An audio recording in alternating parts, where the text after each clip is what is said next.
Hi, everybody, and welcome to the Electronic Harassment Parent Coalition of Palm Springs, California.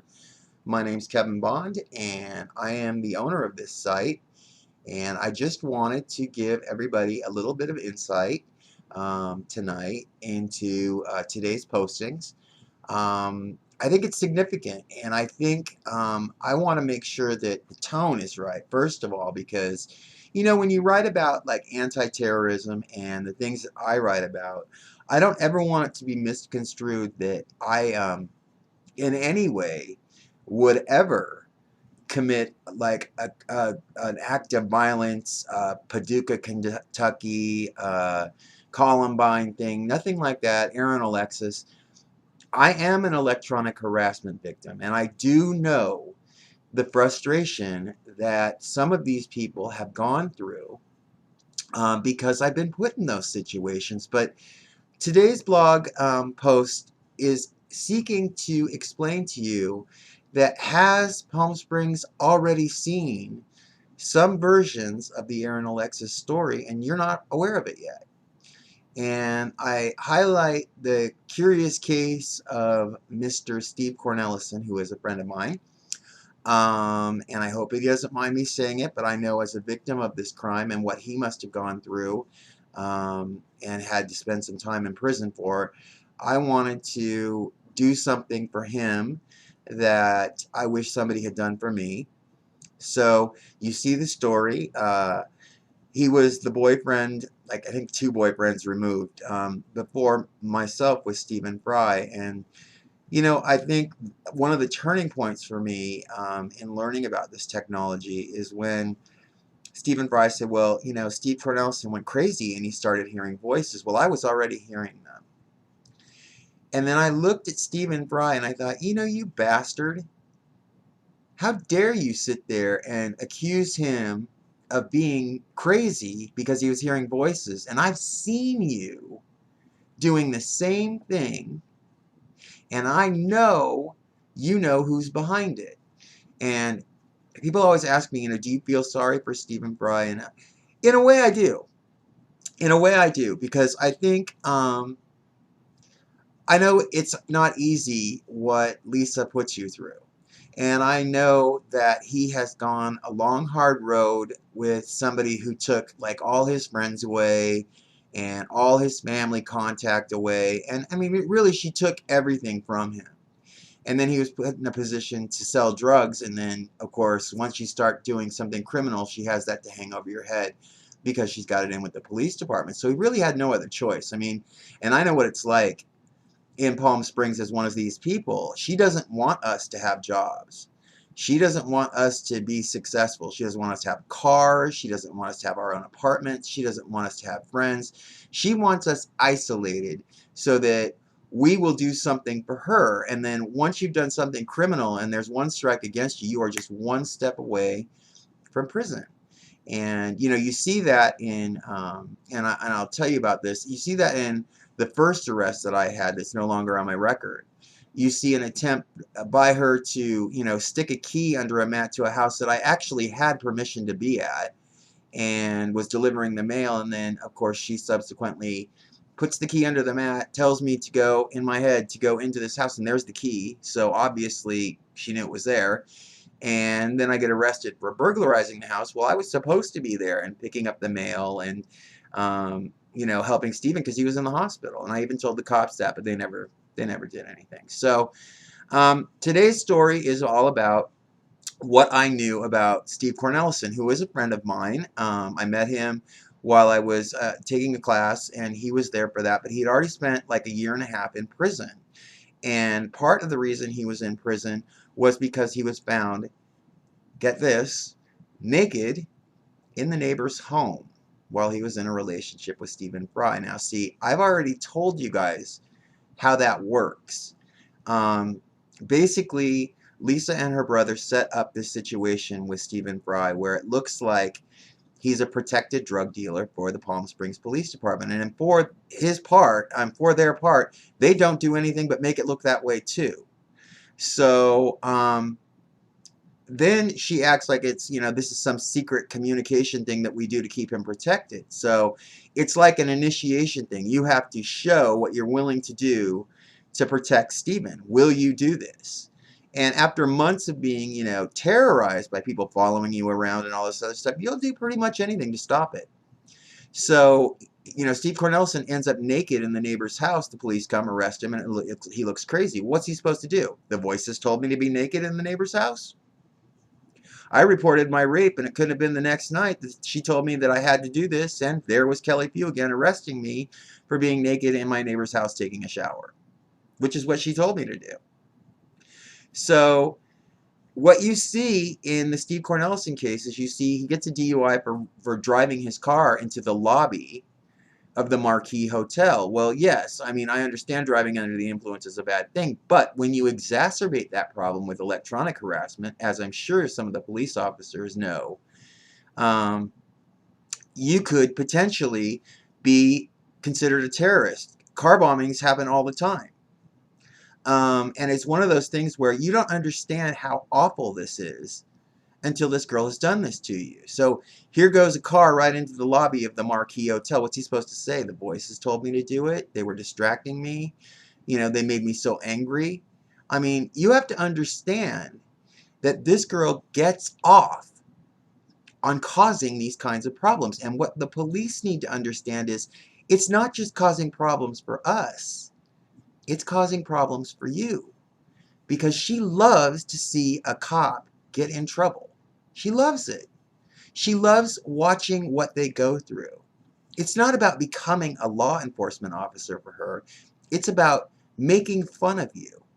I can remember conversations that she would have with me when I was, thinking about, I played basketball for the U.S. Marshals basketball team, and I'm friendly with a lot of U.S. Marshals. So I can remember her thinking, she was making fun of them. Oh, the U.S. Marshals. Whoa, they're nothing. And all this. I was like, chick, you don't even know. They're the best. And, I mean, her attitude is the same about you cops. She wants you to do something stupid so that she can see you on a witness stand somewhere trying to explain it. Will they say something about me? Will they do something about me? And she always tells everybody, they can't do anything about me. Well, they can. And so today's blog post is all about how to prevent an Aaron Alexis situation. And I think that we have good precedents for it. You see another electronic harassment victim on the tarmac at the Palm Springs airport, a completely out of control situation. Any other airport in the world, if that had happened, it would be worldwide news, and a shooting. You see the shooting at Big Five, where I know she heard this conversation. I was the friend of the person that got killed in that parking lot, and I was called that day to drive him around. And I was out here where I live, and I called him up and said, listen, Larry, I can't do that today. I got a bad feeling in the pit of my stomach. And sure enough, I turned on the news later that night after I told Larry, hey, you know what, why don't you have Nico drive you around? And there's Nico on the news arrested, and Larry's dead in the Big Five parking lot. Now, I'm not saying that this police officer is one of these officers with these chips in his head. But if he is, I know for a fact that Nico is one of these electronic harassment victims. So what he learned and what he was prepared for and what he was, hyped up for could be that way. I am just saying. So there's another situation where the public's put in danger because there's a gun and, it's in a parking lot. And then there's, the situation with Steve Cornelison on a plane. I know for a fact that Stephen Fry told me that he freaked out on the plane because he was hearing voices and thought he was being followed. Well, that's electronic harassment. And here you are on a plane flying back, and something could happen. And these are innocent lives of people on this plane that need to be protected from this girl who finds it entertaining to cause these kinds of problems. And I want everybody to understand, too, that I know that she's a big fan of The Big Story, like Waco, Texas, or Jim Jones. And she's a big fan of, like, OJ. I mean, she loves the big dramatic story. And I wanted to tell you guys that there are other ways to handle this problem besides being Aaron Alexis. who was pushed to the brink by the people that harassed him. And then they pointed him right in the direction of the place that he worked, saying that this is who was responsible for it. And you see what happened. 12 people end up dead, including Aaron Alexis. And he tells you flat out, this is what happened. This is my weapon, EMF weapon. I've been hearing voices. They told me this was the place, and that's what happens. The Palm Springs police need to understand something. She tells everybody that she works for your police department. So she's already loaded the gun. She's already handed it to these people. And all she has to do is find the right psychopath to go over there and try to confront you. And I don't like it. I have friends that work there. I have, a person that I really care about that works there. I don't want to see him put in a position to have to defend himself against somebody that could blindly come right out and do something. She knows where you are. She knows where you live. She knows where your family is. She knows all about you. And if she's mad enough, and I think she's getting that way, she's going to do something to cause a problem for you. And I just want everybody to know that, I have been put in a terrible position of trying to defend myself and protect my best friend at the cost of, looking like the guy that hears voices in his head when the police know damn good and well who's behind it. It's a horrible situation. But, I do my best. I'm trying to defuse an atomic bomb here. And I'm trying to do it in a way that makes all of us look good. It makes the gay community look good.